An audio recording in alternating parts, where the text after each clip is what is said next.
Hello, ഈ ഒരു പ്രൊഡക്റ്റിനെ കുറിച്ച് നമുക്ക് കുറച്ചധികം എൻക്വയറീസ് വരാറുണ്ട് കേട്ടോ. അതുകൊണ്ടാണ് ഞാൻ ഇങ്ങനെ ഒരു ഷോർട്ട് വീഡിയോ ചെയ്യാമെന്ന് വിചാരിച്ചത്.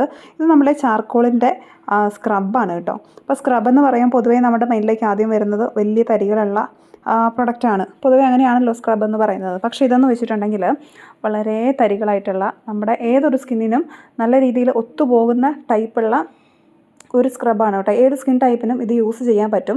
ഇതിൻ്റെ മെയിനായിട്ടുള്ള ഈ ഒരു സ്ക്രബ് യൂസ് ചെയ്യുന്നതുകൊണ്ടുള്ള മെയിൻ ഉദ്ദേശം എന്ന് വെച്ചിട്ടുണ്ടെങ്കിൽ നമ്മുടെ സ്കിന്നിലെ ഡേർട്ടെല്ലാം റിമൂവ് ചെയ്യും. സ്കിന്നിനെ നല്ല രീതിയിൽ ബ്രൈറ്റൻ ചെയ്യാനായിട്ട് ഹെൽപ്പ് ചെയ്യും. അതായത് ടാനൊക്കെ ഉണ്ടെന്നുണ്ടെങ്കിൽ, ഫേസിൽ എന്തെങ്കിലും കരിവാളിപ്പൊക്കെ ഉണ്ടെന്നുണ്ടെങ്കിൽ അതിനെയൊക്കെ കുറച്ചിട്ട് മാറ്റിയിട്ട് നമ്മുടെ നിറത്തെ നന്നായിട്ട് എൻഹാൻസ് ചെയ്യാനായിട്ട് ഹെൽപ്പ് ചെയ്യുന്നുണ്ട്. പിന്നെ ബ്ലാക്ക് ഹെഡ്സ്, വൈറ്റ് ഹെഡ്സ് അതിനെയൊക്കെ റിമൂവ് ചെയ്യാനായിട്ടും ഹെൽപ്പ് ചെയ്യുന്നുണ്ട് കേട്ടോ. അപ്പോൾ അങ്ങനെ മൾട്ടിപർപ്പസ് ആയിട്ടുള്ള ഒരു ചാർക്കോളിൻ്റെ ബ്രൈറ്റനിങ് സ്ക്രബാണ് ഇതെന്ന് പറയുന്നത്. അപ്പോൾ നമ്മളിത് ഇടയ്ക്കൊക്കെ ഓഫറിലൊക്കെ വെച്ചിട്ടുണ്ടായിരുന്നു. ഇപ്പോൾ ഓഫേഴ്സൊന്നുമില്ല.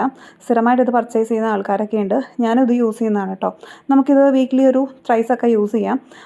അത്രയും ഒട്ടും തരികളെന്ന് പറയുന്നത് ഇല്ല. നമുക്ക് ധൈര്യമായിട്ട് യൂസ് ചെയ്യാൻ പറ്റും കേട്ടോ.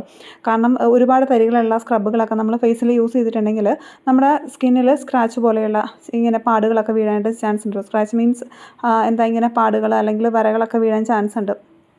അപ്പോൾ അങ്ങനെയൊന്നും ഉണ്ടാവാതിരിക്കാനായിട്ട് ഒരുപാട് വലിയ തരികൾ ഇല്ലാത്ത സ്ക്രബുകൾ യൂസ് ചെയ്യുന്നതാണ് നല്ലത്. മൈൽഡായിട്ടുള്ളത്, ഇത് മൈൽഡായിട്ടുള്ളതാണ്. അപ്പോൾ ചെറിയ തരികളോട് കൂടിയ ഈ ഒരു സ്ക്രബ് നമുക്ക് എല്ലാവർക്കും എല്ലാ സ്കിൻ ടൈപ്പുകാർക്കും യൂസ് ചെയ്യാൻ പറ്റുന്നതാണ് കേട്ടോ.